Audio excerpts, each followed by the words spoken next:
ஒரு தொழிற்கல்வி அப்படின்னு சொல்லுவாங்க. தொழிற்கல்வி இப்போ நீங்க படிச்சுட்டு என்ன பண்ணுவீங்கன்னா எல்லாரும் வேலை தானே செய்வீங்க. அந்த வேலையில நீங்க எப்படி என்ன பண்ணுவீங்க அப்படின்னு சொல்லிட்டு முன்னாடியே நாங்க சொல்லி தருவோம். ஓகேவா? அது ஸ்கூல் மாதிரி தான். ஆனா நீங்க ஃபேக்டரியில என்ன பண்ண போறீங்க, ஒரு இடத்துக்கு போயிட்டு என்ன பண்ண போறீங்க அப்படின்றத வந்து நாங்க சொல்லி தருவோம். அதனால அது பேர் வந்து தொழிற்கல்வி அப்படின்னு சொல்லுவாங்க. ஓகேவா? எல்லாரும் படிச்சு முடிச்ச உடனே நம்ம வேலை தான் தேடுவோம்.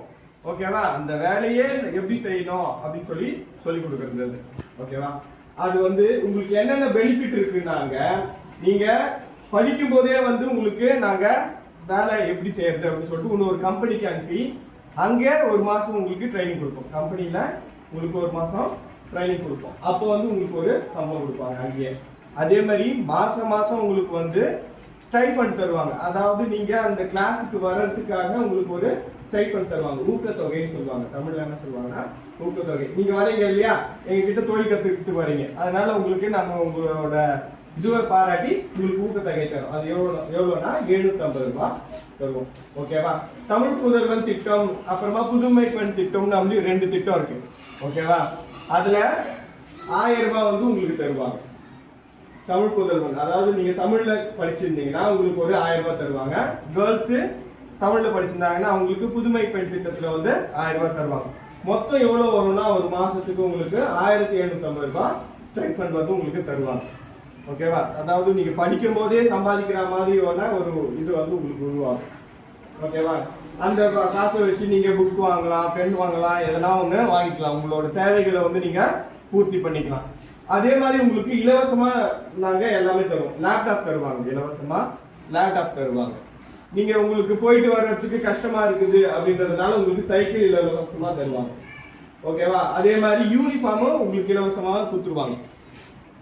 யூனிஃபார்மும் கொடுத்துருவோம். யூனிஃபார்ம் தைக்கிறதுக்கும் உங்களுக்கு காசு கொடுப்பாங்க. உங்களால தைக்க முடியாதுன்றதுனால யூனிஃபார்ம் தைக்கிறதுக்கும் வந்து உங்களுக்கு காசு கொடுத்துருவாங்க. அதே மாதிரி நீங்க இங்கிருந்து வர்றதுக்கு உங்களுக்கு பஸ் வசதி நீங்க செலவு பண்ணிட்டு வரணும். அதனால என்ன பண்ணுவாங்கன்னா பஸ் பாஸும் உங்களுக்கு ஃப்ரீயா கொடுத்துருவாங்க. ஓகே, உங்களால ட்ரெயின்ல தான் வர முடியும் அப்படின்னா ட்ரெயின் பாஸும் வந்து உங்களுக்கு தருவாங்க. கன்ஸ்ட்ரக்ஷன் வந்து தருவாங்க. உங்களுக்கு ட்ரெயின்ல உங்களுக்கு 100 ரூபாய்னா 50 ரூபாய் குறைச்சி அது மாதிரி உங்களுக்கு கன்ஸ்ட்ரக்ஷன் பாஸ் வந்து தருவாங்க. இது மாதிரியான சலுகைகள் எல்லாம் இருக்குது. உங்களால 10th முடிச்சுட்டு என்ன வேற எப்படியும் +1 +2 போனீங்கன்னாலும் வேலைக்கு தான் போக போறீங்க. ஆனா 10th முடிச்சுட்டு உடனே ஒரு 2 வருஷமோ இல்லாட்டி 1 வருஷமோ படிச்சீங்கன்னா உங்களுக்கு வந்து உடனே வேலை கிடைக்கும். எல்லாரும் வேலை கிடைக்கிறதுக்கு தானே ஆசைப்படுவீங்க. வேலை கிடைக்கணும், சம்பாதிக்கணும், அதுக்காக தானே படிக்கிறீங்க. அதனால உங்களுக்கு வந்து சீக்கிரமா வேலை கிடைக்கணும்னா நீங்க ஒரு தொழிற்கல்வி கத்துக்கிட்டீங்கன்னா உங்களுக்கு சீக்கிரமா வந்து வேலை கிடைக்கும். அதே மாதிரி உங்களுக்கு படிப்பு அங்க முடிச்ச உடனே நாங்களே கேம்பஸ் இன்டர்வியூ அரேஞ்ச் பண்ணி உங்களுக்கு வந்து வேலையும் நாங்களே வாங்கி கொடுத்துருவோம். ஓகேவா? மேக்சிமம் மினிமம் வந்து 25,000 சம்பளம் வாங்குவான் பையன். என்கிட்ட படிச்ச பசங்களெல்லாம் வந்து மினிமம்னா என்ன, குறைஞ்சபட்சமே வந்து 25,000 சம்பளம் வாங்குவோம். அதிகபட்சம் வந்து 50,000 60,000 வரலும் வாங்குவோம். ஓகேவா? அதனால நீங்க படிச்சு முடிச்ச உடனே நாங்க வேலையும் வாங்கி கொடுத்துருவோம். அதனால இந்த ஒரு நல்ல வாய்ப்பை வந்து நீங்க பயன்படுத்திக்கணும். ஓகேவா? உங்களால 10th முடிச்சுட்டு 11th தான் போகணுன்ற ஐடியால இருக்கிறவங்க அதை வந்து கொஞ்சம் இது பண்ணுங்க. ஓகேவா? இருந்தாலும் 11th 12th முடிச்சுட்டு நீங்க வேலைக்கு போறீங்க. அது 10th முடிச்சுட்டு நீங்க வேலைக்கு வரலாம் இல்லையா?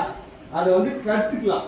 வேலையை எப்படி அப்படின்னு சொல்லிட்டு நீங்க கத்துக்கிட்டு நீங்க வந்து உங்களோட இதுல இது பண்ணலாம். ஓகேவா? இப்போ 10th முடிச்சிட்டு அது சொன்னீங்க, 8th முடிச்சவங்க சொல்லுங்க.